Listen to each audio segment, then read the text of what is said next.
वर्ष हो गए, एक बार जाकर उनसे मिलकर आओ।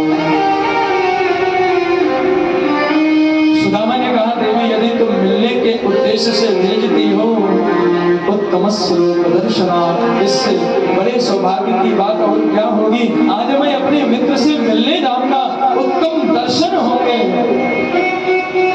लेकिन देवी, हमारा सनातन कहता है, हमारे संत कहते हैं, मित्र के घर, गुरु के घर, बेटी के घर, बहन के घर कभी भी जाओ, खाली हाथ मत जाओ। घर में कुछ है नहीं, मित्र को भेंट क्या दूंगा। सुशीला ने कहा, बोले इसकी चिंता मत करो, आप स्नान करो, तैयारी बनाओ, इसकी व्यवस्था मैं करती हूँ। सुदामा ने सुंदर स्नान किया है, संध्या वंदन गायत्री करी है, वहीं अपनी फटी पुरानी जो घर में एक धोती है, उस धोती को पहना है। और महाराज उस धोती की भी दशा 10 जगह से फटी वो धोती है। सुशीला ने भी जो साड़ी पहन रखी है, वो साड़ी कई महीनों से धुली नहीं गई है। बगल पड़ोस में गई है, 4 घरों से 4 प्रकार के चावल मांग करके लाई है। सुखदेव जी कहते हैं, परीक्षित, सुशीला यदि एक घर में जाकर के 1 कुंटल चावल भी मांगती तो कोई सुशीला को मना नहीं करता। लेकिन सुशीला ने 4 घरों से 4 प्रकार के चावल क्यों लिए? मानो परमात्मा को ज्ञात होना चाहिए, जिस देश का राजा इतना धनवान हो, उस देश के राजा का मित्र के घर में इतनी गरीबी। 4 प्रकार के चावल लाए हैं, साड़ी का अंगवस्त्र फाड़ा है, उसमें चावलों को बांधा है, सुदामा को दिया है। सुदामा निकल पड़े हैं भगवान से मिलने,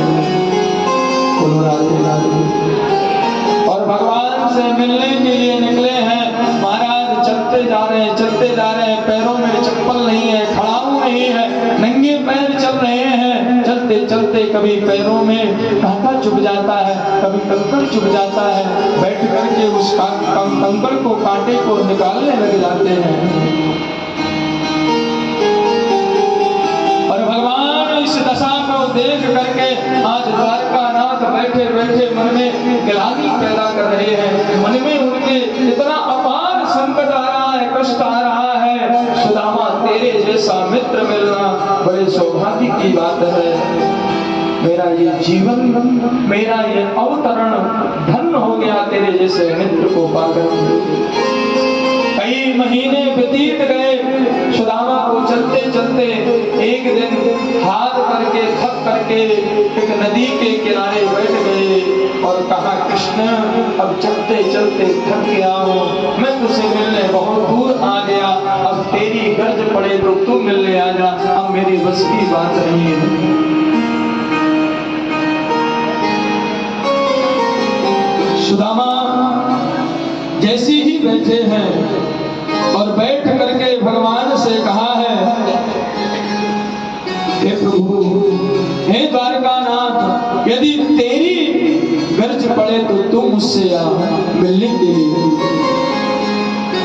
भूख लगती है, प्यास लगती है,